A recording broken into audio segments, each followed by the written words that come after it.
নাম আবু আব্দুল্লাহ বেলাল। পিতার নাম রাবাহ, মাতা হামামা। বেলাল ছিলেন হাবশী বংশোদ্ভূত একজন ক্রীতদাস। পূর্বপুরুষের ঠিকানা আবিসিনিয়ায় হলেও তার জন্ম মক্কাতেই।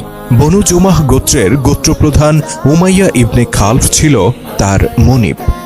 হাবশী দাস হিসেবে বেলালের বাহ্যিক রং কালো হলেও তার অন্তর ছিল দারুণ স্বচ্ছ। আরবের গৌরবর্ণের লোকেরা যখন আভিজাত্য ও কৌলিন্যের বিভ্রান্তিতে লিপ্ত হয়ে হকের দাওয়াত অস্বীকার করে চলেছিল, তখন হযরত বেলালের হৃদয় উদ্ভাসিত হয়েছিল সত্যের আলোয়।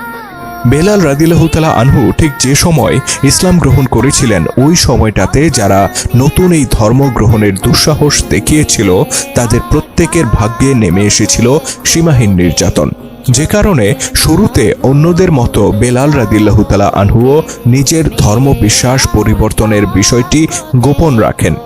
একাকী নিজের ঘরে গভীর রাতে সেজদায় অবনত হয়ে আল্লাহর দরবারে প্রার্থনা করতেন তিনি। এমনই একদিনের ঘটনা। রাত্রিকালে নিজের গৃহে প্রার্থনা করছিলেন বেলাল রাদিয়াল্লাহু তাআলা আনহু। এ সময় তার মনিব উমাইয়া ইবনে খালফের পুত্র সাফওয়ান ইবনে উমাইয়া শিকারের জন্য তার এক বন্ধুর সাথে বাইরে বের হতে যাচ্ছিল। হঠাৎ তাদের মনে হলো ক্রীতদাসটিকেও সাথে নিয়ে যাওয়া যাক। দরজা খুলে তারা যখন বেলালের ঘরে প্রবেশ করল, বেলাল তখন প্রভুর দরবারে প্রার্থনারত। তাকে এই অবস্থায় দেখে বিস্মিত সাফওয়ান জিজ্ঞেস করল, বেলাল, এ তুমি কোন উপায়ে প্রার্থনা করছো? আমরা কুরাইশরা তো এভাবে প্রার্থনা করি না, বরং মুহাম্মদের অনুসারীরা এভাবে প্রার্থনা করে। তবে কি তুমি মুহাম্মদের ধর্ম গ্রহণ করেছো? বেলাল রাদিয়াল্লাহু তাআলা আনহু কোনো উত্তর না দিয়ে নিশ্চুপ থাকেন। সাফওয়ানের বুঝতে বাকি থাকে না তাদের এই ক্রীতদাস ইসলামের অনুসারী হয়েছে। বেলালের মনিব উমাইয়া ইবনে খালফকে বিষয়টি তখনই জানানো হয়। এই সংবাদ পেয়ে উমাইয়া খুবই ক্ষিপ্ত হয়ে ওঠে। উমাইয়া ছিল সেই গোত্রপতিদের একজন যারা মক্কায় আবির্ভূত এই নতুন ধর্মকে চিরতরে কবর দেওয়ার জন্য উঠে পড়ে লেগেছিল। সে তৎক্ষণাৎ বেলাল রাদিয়াল্লাহু তাআলা আনহুকে ডেকে পাঠায় এবং অত্যন্ত বাজে ভাষায় তাকে গালাগালি করে। উমাইয়া বলে, বেলাল, এই মুহূর্তে মুহাম্মদের ধর্ম ত্যাগ করো। বেলাল রাদিয়াল্লাহু তাআলা আনহু বলেন, জীবন গেলেও আমি আমার ধর্ম ত্যাগ করব না। উমাইয়া বলে, তাহলে আমি তোমাকে এমন শাস্তি দেব যা আরবের মানুষ আগে কখনো দেখেনি। বেলাল রাদিয়াল্লাহু তাআলা আনহু বলেন, তাহলে আমিও এমন ধৈর্যের পরিচয় দেব যা আরবরা আগে কখনো দেখেনি। অতঃপর শুরু হয় হযরত বেলালের ধৈর্যের পরীক্ষা। উমাইয়ার নির্দেশে তার অনুগত লোকেরা বেলাল রাদিয়াল্লাহু তাআলা আনহুকে দড়ি দিয়ে বেঁধে মরুভূমির বাক্তা উপত্যকায় নিয়ে যায়। সেখানে একটি খুঁটির সাথে তাকে বেঁধে ফেলা হয়। বেলালের পিঠে একের পর এক চাবুক মারতে থাকে উমাইয়া। সে চিৎকার করে বলে, বেলাল, বলো, কে তোমার রব? বেলাল রাদিয়াল্লাহু তাআলা আনহু বলেন, আমার রব কেবল আল্লাহ।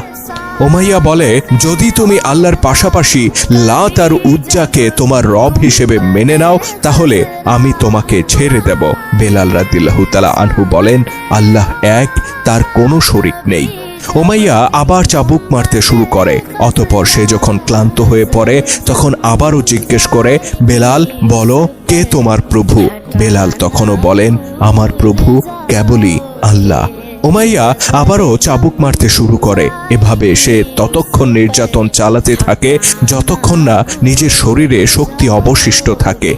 সে যখন ক্লান্ত হয়ে পড়ে, তখন সে বেলালকে ঘরে নিয়ে যাওয়ার অনুমতি দেয়। তবে সেই দিনটি বেলালের ঈমানের পরীক্ষার শেষ দিন ছিল না, বরং এভাবে দিনের পর দিন তার উপর নির্যাতন চালিয়ে যাওয়া হয়। উমাইয়া ইবনে খালফের নির্দেশে তার লোকেরা হযরত বেলালকে মরুভূমির উত্তপ্ত বালুর উপর শুইয়ে দেয়। বেলালের সারা শরীরে ছিল আঘাতের দগদগে ক্ষত। এই অবস্থায় তাকে যখন প্রখর সূর্যের তাপে উত্তপ্ত মরুভূমির গনগনে বালুর উপর শোয়ানো হলো, তিনি ব্যথায় যন্ত্রণায় চিৎকার করতে শুরু করেন।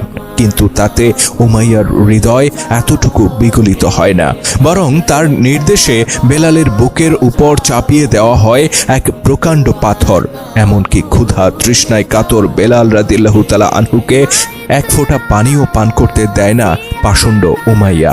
তথাপি ইমানের সাক্ষ্য থেকে এক চুল পরিমাণও সরে আসেন না হযরত বেলাল রাদিয়াল্লাহু তাআলা আনহু।